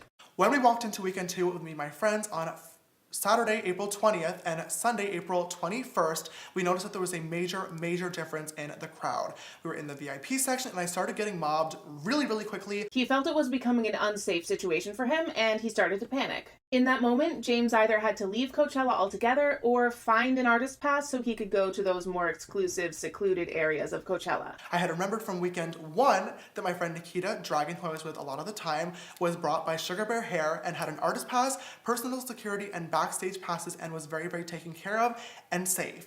When I felt unsafe in the situation, I panicked and I texted Nikita and asked her if she had a connection to the Sugar Bear Hair team that could potentially help me out. Just in case you're new here and you're not familiar with Sugar Bear Hair, they're a vitamin company that is known specifically for these gummy bear shaped hair growth vitamins. They're a very popular company on social media especially, and their vitamins claim to have similar effects to Tati and Halo Beauty's flagship product, their hair, skin, and nail booster. Therefore, Sugar Bear Hair is Tati's biggest competitor. So, Nikita Dragon connects James with somebody from the Sugar Bear Hair team. They arrange a deal over text where Sugar Bear Hair would give James an artist pass immediately if he would post an Instagram story 2 days later on Monday, April 22nd, telling the story of how Sugar Bear Hair rescued him at Coachella and mentioning their hair vitamins, but really emphasizing their new sleep vitamins. So at the end of the day, James got his artist pass and his preferred Coachella experience in exchange for a Sugar Bear Hair ad. No biggie, right? Wrong. You really are new here, aren't you? 2 days later came, and on Monday, April 22nd, James needed to post his Sugar Bear Hair Instagram story ad. Up until that moment, I honestly had not thought about the fact that Tati was a Sugar Bear Hair competitor, and in that moment, I thought that as a friend, she deserved a courtesy text to let her know the context of the sponsorship and everything that was going on. So he texted Tati to tell her why he was posting the Sugar Bear Hair ad, and he noted that he was specifically emphasizing the sleep vitamins, which to this day is not a type of vitamin or supplement that Halo Beauty offers. James said that he sent this text before posting his Instagram story. Tati said that she got the text after. All I know is that it was sent at 12:53 p.m. on April 22nd. Tati felt very hurt by James doing this ad for Sugar Bear Hair. She also didn't believe his story that he had made this deal on the spot at Coachella in a panic in exchange for last-minute artist passes. You went to Coachella, somehow had a security issue, and magically Sugar Bear Hair is there with a contract in hand to save the day for you and all of your friends. No company would ever go out of their way to have an extra, handful of passes that cost thousands of dollars a piece, like just in case. Despite what Tati said in her video, this whole situation was definitely not a big scheme. Most importantly, she misunderstood the timing of the whole thing, believing that he made this deal with Sugar Bear Hair during weekend 1 of Coachella, 9 days before the ad was posted, instead of the reality that they made this deal during weekend 2 of Coachella, only 2 days before the ad needed to be posted. Put a pin in this timeline difference, it's gonna matter. Tati's emotions about James's Sugar Bear Hair ad were also heightened by a few other factors, including a general feeling that she had that she got used a lot by other creators in the YouTube beauty community. She had also recently become friends with Jeffree Star and Shane Dawson, and according to later statements she would make, they were filling her head with lies about James Charles, and they manipulated her into making Bye Sister. Talk about being used by people. But again, we're going to talk about all that stuff in my next video. So Tati replied to James's text where he explained why he was doing the Sugar Bear Hair ad, saying that it broke her heart that he would do an ad for her #1 competitor after all the support she'd given him. I tried my best to kind of explain the entire situation and also give her a direct apology as well, but at this point I had signed the contract and I absolutely had to post it. There was no getting out of it. Tati did not respond. Instead, she did something very unexpected and out of character for her. She brought this private issue public by making a few tearful Instagram stories. Hey guys, who is having a crappy day? Raise your hand. Me, right now. But I'm literally sitting here in my studio. I'm here, I know what I should be doing, I should be working, I should film, and I just can't. I feel really lost, and I feel in my community especially, like I feel really lonely. Through this whole journey of YouTube, I feel like I have been someone who's been super supportive to my friends, and it's been really crap to feel like when you do so much for people in your life and they not only don't return the favor, but they just don't even see you. Like, I get it. I fucking get it. I'm just so upset. I feel really used. That's the bad part of Hollywood. Welcome to business. Everybody says what they need to say and uses who they need to use to get ahead, and I have had about enough. While she didn't name James in these Instagram stories, people were pretty quick to figure out who she was talking about and started sending James a ton of hate. James texted Tati again to try to make peace privately and noted that she had always advised him not to make private issues public. He also made a public written apology to Tati on his Instagram stories, but there was still no response from Tati. And the next day, James had to put on his business face and announce his sister's tour, and dealt with the backlash over the prices and all of that stuff for the next few days. Like I said, the scandals were really back to back to back to back to back for James at this time. Between April 22nd and May 4th, James tried multiple times in multiple ways to get in touch with Tati, even contacting her husband. He wanted to clear the air, but there was no response from Tati. Apparently, Tati really meant it when she said she felt heartbroken by James doing that Sugar Bear hair ad. After a full entire week of trying to reach out and handle things in private with Tati and her husband James and getting no response,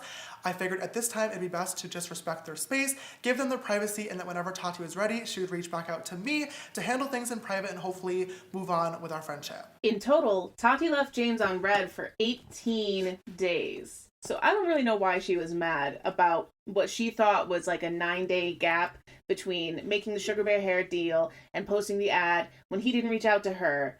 Just saying. Like, 18 days. James decided to give her some space and wait for her to approach him when she was ready. And eventually, Tati did approach James when she was ready by posting a video called Bye Sister. Now, I gotta tell you, if you haven't watched Bye Sister recently, I think it is definitely worth a rewatch because it is just fascinating looking back on it from a 2022 perspective with the hindsight of all the stuff that has happened since then. I'll link a re-upload of it in the description. It's very interesting. Bye Sister is very clearly an unscripted stream of consciousness type of video from Tati, and at times it is a little hard to follow her points, so let me lay them out for you here. First of all, Tati admits that she did not think things through in this case before making her Instagram story. I'm a really, really big believer in hitting the pause button, thinking things through. In that moment, I didn't. So here we are. As I mentioned before, she also made a few wrong assumptions about the timeline of James making their deal with Sugar Bear hair. Unfortunately, those assumptions led to Tati having some misinformed opinions. Importantly, Tati thought that James made his deal on weekend 1 of Coachella, about 9 days before he needed to post the ad for them. James Charles, he had 9 days after Coachella to talk to me. They offered you that deal on the spot at Coachella, and 9 days later you had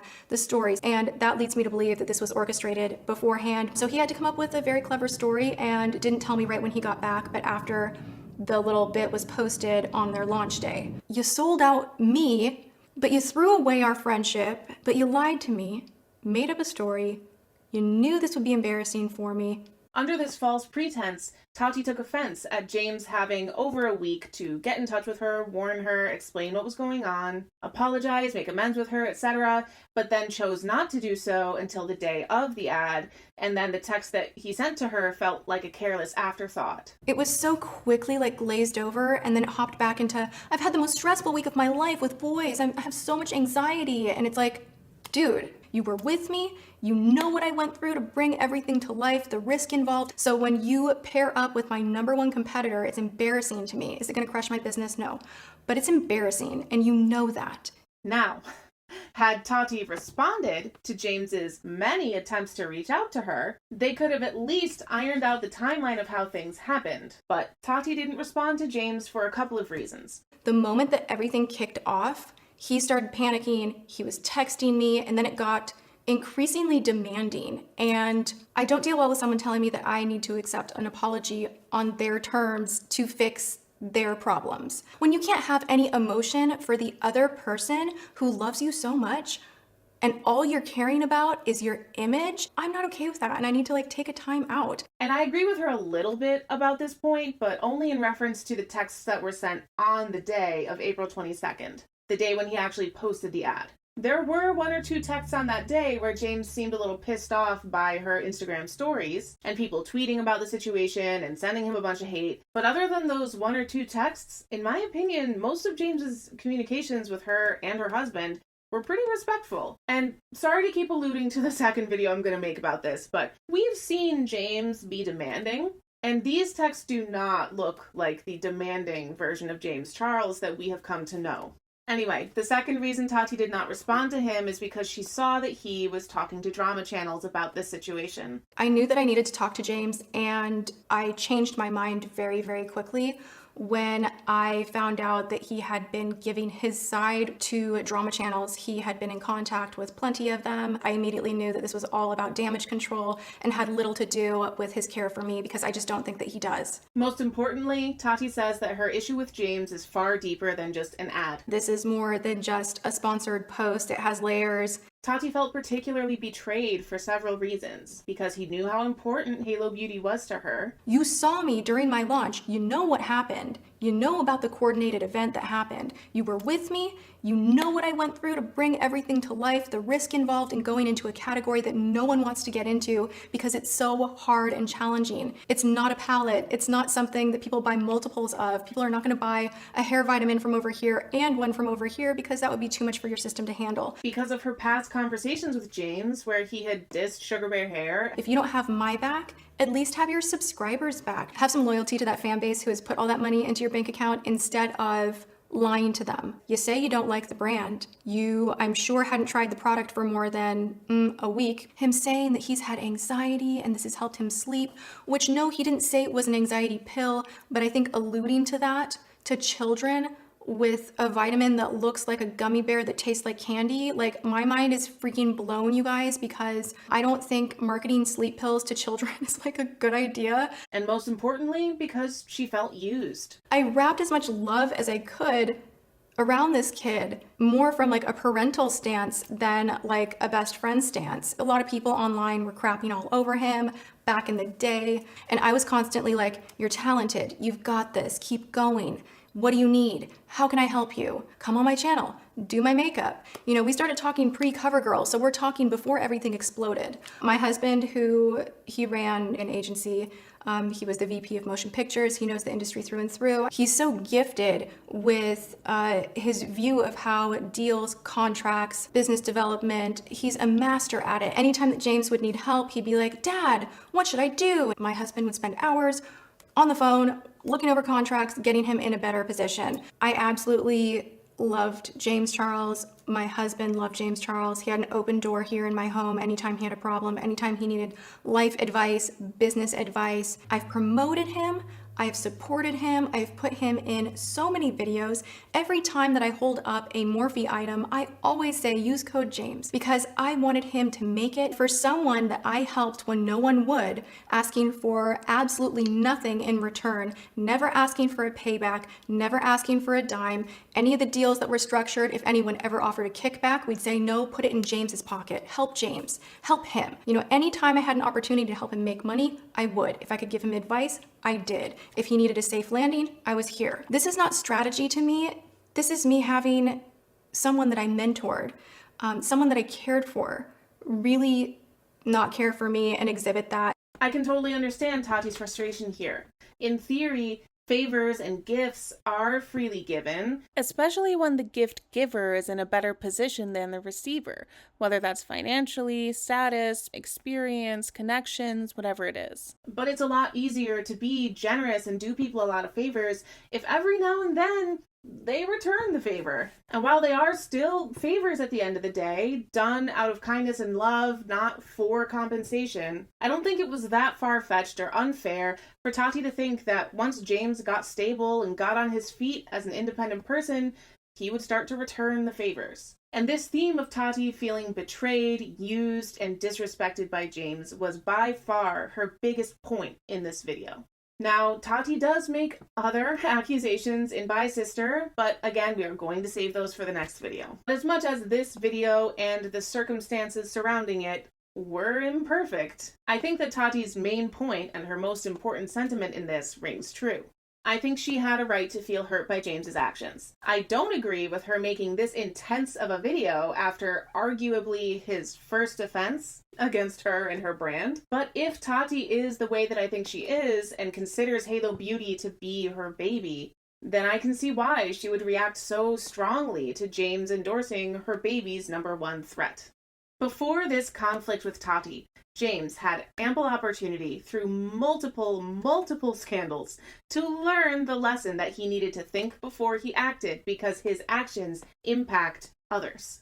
Tati should have been at the top of his list of people to avoid hurting with his actions. As Tati says in Bye Sister, there was always the option for James to leave Coachella if he really thought that he was in that much danger. Or he certainly could have reached out to any of the other companies that were there. I am sure that any of them would have loved to give him an artist pass in exchange for a chance to reach out to his millions of followers. Getting an artist pass from Sugar Bear Hair was not his only option in that moment. Even if he was in a panicked state at Coachella, it should never have occurred to him to reach out to them for help. And I say that as someone who has been in panicked situations before. I have anxiety disorder, among other things. I've had panic attacks before, and I know that when you're panicking, you're not thinking the same way you usually do. But there are certain things that are on my no-no list, no matter the situation. It seems that Tati thought that James had put Sugar Bear Hair on his no-no list. As far as I can tell, I don't think James has a no-no list. If James had overcome his hurtful entitlement years ago when he had the opportunities to, if James had learned his lesson long ago and given Tati even 1/10 of the thought that she gave him, then he could have realized the hurt that he was going to cause her, and he could have chosen a different course of action. But that is the crux of this issue, a lesson that he should have learned years ago. At its core, while it was a flawed video, it was a video made by a very hurt person, and the more I hear Tati out, the more I understand why she was so hurt. And that's why people were ready for Bye Sister to be their final straw. After everything James had done, if he was also capable of hurting Tati so badly, who wouldn't he hurt? So, despite putting out this infamous apology video the following day, James was very heavily, monumentally, historically canceled for about 9 days, until he came back with his video, No More Lies, which clarified the Coachella timeline with receipts and half addressed the other accusations. He even said in No More Lies that everybody was right about his ego getting the best of him. And after the Bye Sister scandal settled down, that was the one thing that seemed to improve about him. Suddenly, he was in a lot fewer petty public scandals. But my theory is that was because he was redirecting that entitled, demanding, manipulative energy away from his public life and toward his private life, especially his dating life. And that brings us back to where we started. The conversation about James's interaction with Ricky Murda, and this very recent example of what James does when he doesn't get what he feels he is entitled to. But just as there was a ton to discuss in establishing this characteristic of all entitlement, no empathy, there is a lot to discuss in seeing how that entitlement plays out in James's dating life. So we're going to have to return to this topic in the next episode of this series.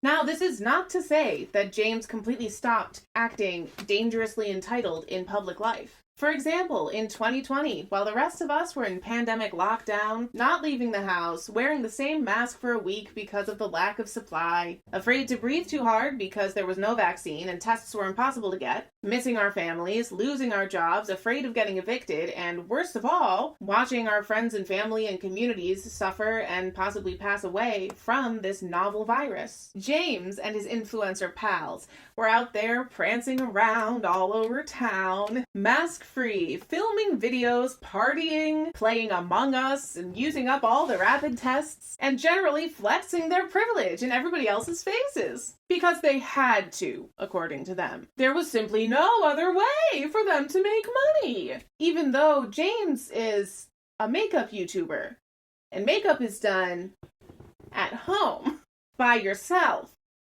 So it should have been easy, James. And honestly, of all people, James has tens of millions of followers, so it is safe to say he has tens of millions of dollars. If he really couldn't handle making content without collabing, he could have just lived on his savings and not posted for a little while. I'm sure that people would have rather had that than have him running all over California, spreading his germs and his privilege everywhere. But of course, even in the worst of circumstances, James cannot think about anyone but himself. He could not understand how he looked to the plebeians, and he and his friends continued to do whatever the fuck they wanted. No matter how many people it endangered, no matter who got COVID, no matter how many times these people were told that these influencer parties were super spreader events. Why should any of that matter, right? And another recent example that makes me absolutely furious. It's a good thing that it's 9 p.m. on a Friday night and I'm freaking tired. Otherwise, my neighbors would have to hear me literally scream about this. In 2021, James was sued by his ex-assistant because his careless, entitled behavior allegedly had a huge negative impact on her. This assistant worked with James for 6 months in 2018 and alleges that she was heavily overworked, underpaid, and discriminated against while she was working with him. And one of the main points of the lawsuit, she also said that when she suffered a head injury in his presence and had to go to the hospital for a week as a result, when she came back to work for James Charles, she was fired because her work wasn't getting done while she was in the hospital for a fucking head injury. Like, are you joking? She didn't, like, stub her toe. And I think that James's absolutely unreasonable reaction in this situation, which is alleged, by the way, so, you know, if it's true, to me goes a little bit deeper than just his dangerous entitlement. I feel like there is an element of ableism here, especially when you remember the earlier post about slow walkers and his reaction to somebody trying to just express, like, yeah, some people actually need to walk slow. This is just my opinion, of course, like everything else in this video, but I see a connection there, and I hope that James explores that part of himself and figures that the fuck out. Like, do I need to explain head injuries to James Charles? Do I need to explain that head injuries are deadly and are life-altering? They can cause lasting brain damage and damage to the other senses that are all located in the head, especially if they're not properly addressed in a timely manner with proper care and given enough weight because it's a head injury. Like, this can ruin a person's life. If you're really still confused about this, James, why don't you go ask your friend Jeff Wittick about it? He can tell you all about it. Like, I hate stories of worker abuse, especially ones like this, where it is so fucking cut and dry, but he still had the audacity to come on social media and interrupt his social media break that he took for 3 months in 2021, when he was supposed to be taking off time to learn and grow as a person and reflect on his impact on people and change and grow and all of that stuff, whatever he was supposed to be doing. He came back to rant and accuse this woman of asking for too much money from him and taking advantage of the situation because he was offline at the time and he was in a scandal, so she's taking advantage of him. He's the victim, of course. However, James, excuse you, you need to take about 1,000 seats right now. Because if this woman was helping you during 2018, when you were gaining 1 million subscribers every 3 weeks to a month, back when you were putting out 3 videos a week, and if she's telling the truth, she was working 12-hour days, 7 days a week, doing 2 people's jobs because you hired her for one position, then you promoted her, but you never hired anybody else to fill in this position, so she ended up having to do both jobs simultaneously for the same pay. If this is the case, James, you probably owe a lot of your current success and wealth to this woman. So don't you fucking complain about the money that she's asking for. And by the fucking way, James said that during this time, he was paying this woman $70-something thousand a year. I don't remember the exact number. Let's give him the benefit of the doubt and say that it was $79,000 a year. Whew. Luxury. He says it with pride in this video. This literal multi-millionaire cannot scrape up a 6-figure salary for someone who is doing all of that work. She was working so close with him. She was editing his videos. She was there, ridiculous hours doing 2 people's jobs. She was working around the clock for his success. And the entitlement, the audacity to not pay her a proper salary, for him to so drastically overwork and underpay one of his most important employees, and then when she gets a fucking head injury, expect that, oh yeah, she can keep working at the same rate while she's in the hospital. Like, this alleged abusive employment situation should have been enough to cancel him on its own, in my humble opinion. If this is seriously how James is going about building and maintaining his platform, and he said it with pride that he was paying her $79,000 a year, so I am certain he is not paying his current employees any more than that. Why would he? If he's so proud to pay somebody $79,000 in California, he's sitting there raking in millions of dollars off of their hard work and only giving them pennies for doing the work. If this is how he's keeping his success, keeping his boat afloat, overworking and underpaying and basically abusing his employees, allegedly, just take it all away. Take it all away. He doesn't deserve one penny of it. Fucking makes me sick. It's pathetic. It's immature and pathetic. And I'm done.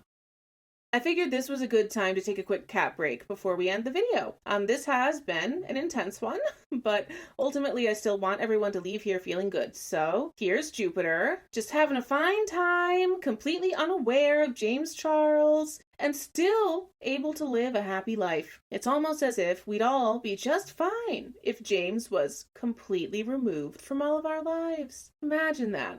It's a happy place. Conclusion. In conclusion, I hope you can see why this had to be its own video. Yes, it's me making the same point repeatedly for, how long has it been? Like 2 hours? But I just wanted to show you how deep this issue goes for James. And I didn't even show you everything that's out there.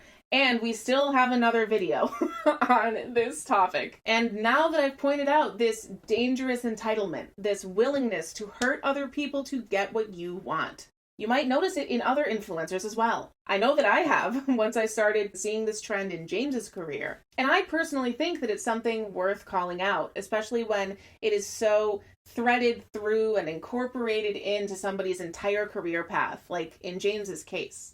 I honestly think that we take people's self-absorbed, entitled behavior for granted. And we don't always take the time to think and see the damage that it can do to others. Like I said before, I do truly want people to have high self-esteem, to know themselves and love themselves and know their skills and be willing to show their skills and not be ashamed of themselves. All of that self-positivity. But that comes from within. If you need to hurt others and bring other people down to raise yourself up, that's not self-confidence, honey. That's sad. And it's not behavior worth promoting in 2022. Okay, I'm sure that I have made my point, probably beaten it into the ground by now, so I'll get going. But before I do, let's just really quickly talk about Patreon. As of filming, I'm not 100% finished setting it up, but I will be by the time I publish this video, so let me send it over to editing Hannah for this one. How's it looking, editing Hannah? Hey, filming Hannah, it's going. We're thriving, we're aliving, we are here. So, hi, thank you for looking at this part about my Patreon. I really want this to be a community. I want this to be a place where we's can hang out, but also where yous guys can hang out. So, let me show you, this is my little page, my little Patreon page, and this is my little description for the different tiers. So the first tier is $1 a month, and it's named after a philosophy that I very much agree with, which is many hands make light work. I don't want this to be a burden to anybody. It should just be an additional fun thing. And if everybody gives a little bit, nobody has to give a lot to support me and help me get by, help my boat float. As I wrote here, just by being here, you'll get access to the most important perks, in my opinion. We're going to have a monthly live stream with all the patrons, and you're going to get early access to videos, because now you're paying for them. Also, they should be ad-free. I have to figure that out still, but they should be ad-free. So that's all going to be available from $1. And then at the $5 tier, you become a meticulous bitch like me. You get to add in joining the patron-only Discord server, but I do reserve the right to ban you if you're an asshole. I don't imagine anybody's gonna come there and be an asshole, but you never know these days, so I just want to put that out there. I'm also really looking forward to having the Discord. I'm looking forward to getting to know you guys beyond the video comments, but also I want you guys to have a space to get to know each other. Now, in the $10 tier, you need to yell. You are a true yeller at this stage. You get to add on the perk of having your name added to the thank you list in my videos. I don't have one yet because I don't have patrons yet, but as soon as I get some $10 or higher tier patrons, I'm going to have a scrolling list at the end of my videos that will have those people's names. And you're also going to get an exclusive sticker. I haven't done merch before, but you're going to get my very first merch here through Patreon. It's a Patreon exclusive. And then over in the $20 a month tier, which, like, how thoughtful. Thank you so much. At this tier, you'll also get a patron shout out verbally in all of my videos. So beyond just having your name listed, I'm going to say thank you username for supporting my Patreon. Also, you're going to get the also exclusive Patreon exclusive merch t-shirt, which goes in sizes extra small to 4XL. And by the way, these two merch items come after your third month paying at that particular tier. And then the $5,000 tier. I don't expect anybody to necessarily commit at the $5,000 a month tier, but just in case, for that person or people, who knows, there could be more than one. What I thought of was recording them a monthly customized breather, like what we had in the Creepshow art video, because that one was really emotionally intense. Because a lot of people really liked those very much, I would love to record a monthly customized breather or some other kind of recording if it's appropriate. On top of everything else in my perks and all the merch and everything, which the merch should be listed here. I will fix that. $5,000 patron, you will get that merch. Those are the tiers that I have right now that I came up with. I am open to suggestions and requests if there are specific perks you would like, or if you want me to add another tier between 20 and 5,000 that would fit what you're looking for. I want this to be a community. I want to hear from you and tell me what you're looking for, and I'll try to find a way to make it happen, If you're willing to fork over actual cash to support my little YouTube journey, we'll make something happen, okay? Also, I want to be upfront about something that I feel like I never really talked about.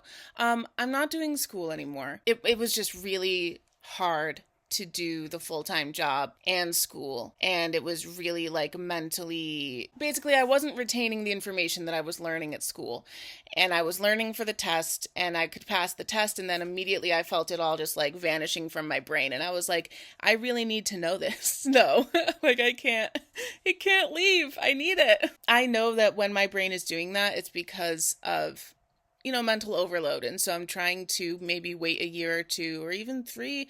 School will always be there, until I get my life a little bit more settled and a little more balanced, and honestly get some mental health stuff figured out. I'm going through a diagnostic process, which is really important to me, and I need to set aside time for that. So all that to say, I'm not never going back to college, but I'm going to postpone it until I'm a little bit more balanced in my life. And I don't know exactly what that's going to look like yet. Ideally, I think school would be really compatible. The way that I was doing it online part-time would be really compatible with me having YouTube as a job and then being able to do school and YouTube at the same time and be able to support myself. I'm gonna do school. I'm gonna become a speech language pathologist. That is something that is really important to me, but I think that I can't do it yet. So just for those of you who, whether or not I'm a student might impact whether or not you decide to become a patron or how you view the channel or anything like that, I just want to be open about it. But anyway, that's all.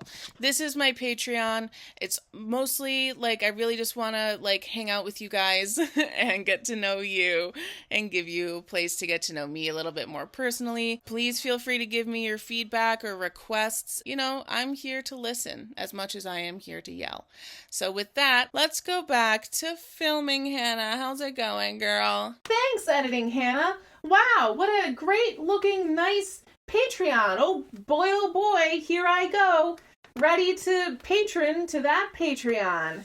What did I go with? Four tiers or 5? I haven't decided yet, but I'm excited to see what it turns into. Anyway, with that being said, thank you so much for watching this video. If you've made it all the way here, you are truly a trooper. Please feel free to leave me all your thoughts in the comments below. I cannot wait to see what you all think. Please remember that I'm going to link information and ways that you can donate and help Ukraine during this time in my description box, so please make sure that you check that out. A quick reminder not to send any hate to anybody mentioned in this video. Again, we are here to discuss amongst ourselves, vent in the comments, share your stories, support each other in the comments. But if you say anything to James Charles or anybody else that I mentioned, I would just ask you to stay constructive and remember that the biggest and best thing we can do is to stop engaging with James if you feel that he needs to be deplatformed, as I'm talking about. While you're hanging out in the comments, I do hope that you like this video, subscribe to my channel, and set your notifications to all. As you probably realized with this video and the last one, I really meant it when I said I upload sporadically. So those notifications are gonna be vital. If you want to stay a little more regularly updated, definitely check out my community tab because I always post there when I have something to share. Alright, thank you again for watching. Please check out my description for the Ukraine support links, my Patreon link, and a Google Doc, I'm pretty sure, that is going to list all of the sources that I used for this video. It is a long list. Check out pinned comments for any clarifications or corrections that I find I need to make. And make sure that you check back every now and then as well, because as we have more discussions in the comments, I'll often go back and update my pinned comment as I learn things from you. And I think that's it. I feel like this ending is a little bit abrupt, but because there's a part 2 and a part 3 to this series, that kind of makes sense in my brain. So we'll pick it up where we left off next time. Thank you so much for watching. Peace be with you always. Bye.